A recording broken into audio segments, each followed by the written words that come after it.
Hey everybody, all my Cleveland friends and all of my extended day friends. I just wanted to let you know that I will be reading the book Holes, and this book is for 3rd grade through 8th grade. So I'm looking for my older extended day friends to join me for this book. It's a book by Louis Sachar. As you can see, it won the Newbery Award and it was published in 1998. I'm going to read chapter 1 today. And I just wanted to let you know before we get started, I'm going to give you some information about this book. It's one of my favorites. I really do love it. The first thing that we're going to talk about is the theme that runs in this book is don't judge a book by its cover. It's a running theme in Holes, and I want to ask you what you think of when you look at the cover of this book, Holes.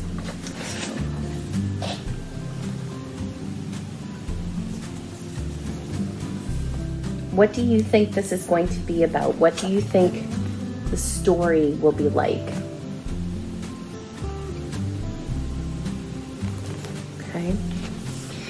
But it really has a deeper meaning. Don't judge a book by its cover means you can't know about something until you get a little bit deeper inside of it. And the second thing that I want to talk about today is irony. So irony is the use of words to mean the opposite of what the words actually say. So I want to ask you to think about, while we're reading chapter 1, what's ironic about Camp Green Lake? And the last thing I wanted to talk to you about was the word warden. So warden is a person, dictionary.com, has this definition of warden.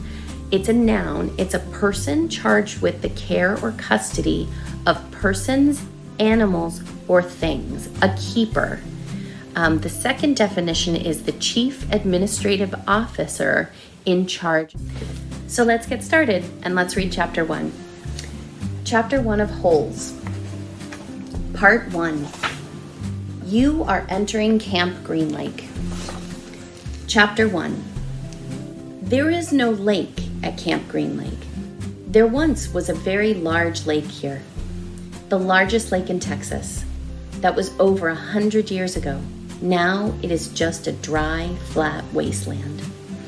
There used to be a town of Green Lake as well. The town shriveled up and dried along with the lake and the people who live there. During the summer, the daytime temperature hovers around 95 degrees in the shade, if you can find any shade. There's not much shade in a big, dry lake. The only trees are 2 old oaks on the eastern edge of the lake. A hammock is stretched between the 2 trees and a log cabin stands behind that. The campers are forbidden to lie in the hammock. It belongs to the warden. The warden owns the shade. Out on the lake, rattlesnakes and scorpions find shade under rocks and in the holes dug by campers.